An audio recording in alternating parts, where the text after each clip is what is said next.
वाह रे भौजी भंसरी वाली वाह बहुत अच्छा। जब भतरा के माना करी तो देवाला डालेला। ए भौजी तला ना माना करेलू होली के दिन बा कोनो पटा के झाँट रंग दी। चलो आगे कहत रह त का हाल बा भाई। त आज हम फिर से बात करले बानी खेसारी लाल अवधेश प्रेमी चंदन चंचल एंड प्रमोद प्रेमी के। तो भाई लोग आज के वीडियो बहुते गाँव फार बनल बा। ऐसे कहते हैं भाई लोग वीडियो नु जैसे कि लास्ट तक बा तबे मजा आई। तब वीडियो बना के बस एक ही मकसद बा और एक ही मकसद रहेला आप सभी के दिल से हंसाने के लिए, ना किसी को दिल को ठेस पहुंचाने के लिए। तो भाई लोग वीडियो को दिल दिमाग में मतलब देखला के बाद में भूल जाम जा। तो बिना कोनो बकचोदी के नु आज के वीडियो स्टार्ट करतानी।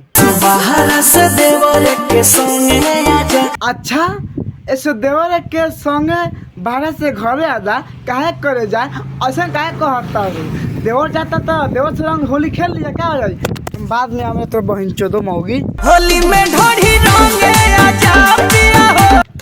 बारे तारा बहनी के गाड़ी में बड़का बाबू के रार पे लो। वाह बहुत अच्छा। सुन तारा भाई लोग कि होली में ढोरी रंगे आजा। बारे भौजी भंसरी वाली बहुत अच्छा। हम तो कहते हैं ढोरी का अपन झाँटो रंगवा लिए बड़ी मजा है।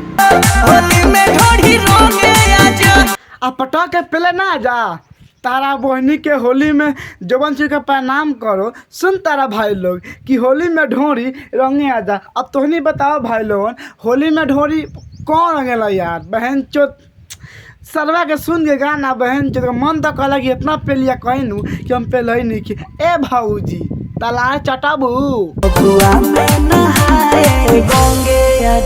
देखो मैडम हम ताजा कहल चाहते हैं कि हम फगुआ में ना जाए।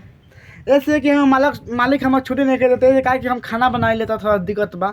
लेकिन हम तो वादा कहते पक्का दीपावली में आएम आ तारा के छठ घाटे लेके चलो घुमाएम आ सबके वजह भेंट के आएम और माता के गोल लगाम। ऐसे कहता नहीं हम कि होली में तो ना कहा कि मालिक छुट्टी नहीं कर देते कहला कि तू छठ में चल दिया।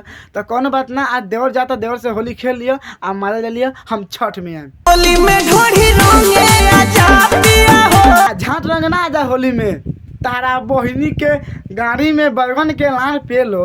मतलब कैसे भौजी कहती है यार कि ढोरी में मतलब होली में ढोरी रंगे आता। तो नहीं बताओ भाई लोगन कि होली में ढोरी बहन चेत हाँ कौन बात ना भौजी होली में ढोरी लगा सकता काहे कि आजकल बंद खाली ढोली पर गाना निकलत था।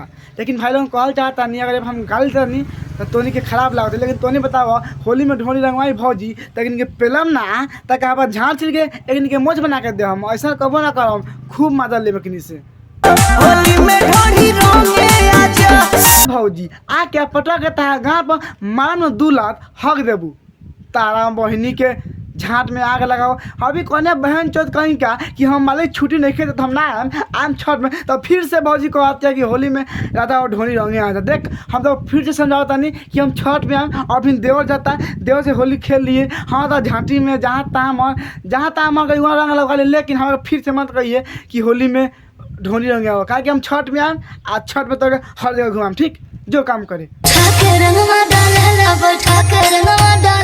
अब पटक के ना डालेला तारा गाड़ी में भौजी इहो बता दो ना कि पटक के गाड़ी में रंग डाल देवेला। तारा बहनी के प्रणाम करो। सुन तारा उठा के रंग में डालेला आ बैठा के रंग में डालेला। देखो बैठावे वाला सिस्टम तो बा लेकिन उठा के रंग डालेला तो भौजी कोनो ये सोची नू कि लहंगा उठा के तो झाँट रंग देवेला। लेकिन कोनो बात ना तोर मन बा अब तो भतार बात तू जानता रे कि का कथी करेला। लेकिन कोनो बात ना एक बार हमरो के दी है उठा के रंगवा डालेला बैठा के रंगवा डालेला आ पटक के ना पेल देला झाँटी में तारा बहिनी के बहन चो जुआठ पेलो का सारा कहीं यार। मतलब ए भाई लोग कथी कहीं बहन चोत कहीं गई यार। मतलब पेल दे तो खेसारी भैया कहन कि हाँ पेल दिलक। देख खेसारी भैया ई गाना सुनने के बाद हम झाँट जो कर गल बा वही से हम खूब पेलता नहीं। तू बुरा मत मानिए ठीक। हम पहले तक बता देता नहीं हम ऐसे भी जानता नहीं कि तू बुरा ना मन बका कि तू केहू के बुराई ना चाहेला। लेकिन हम वीडियो बना के एक ही मकसद रहेला खाली आप सभी के हंसावे खातिर अच्छा गाना के रोस्ट नहीं कर ले जितना खराब लगेला उसके ओके के रोस्ट कर ले तो तू दिल दिमाग में मत लीह। लेकिन भौजी के पटक के झाँट रंगबे कर।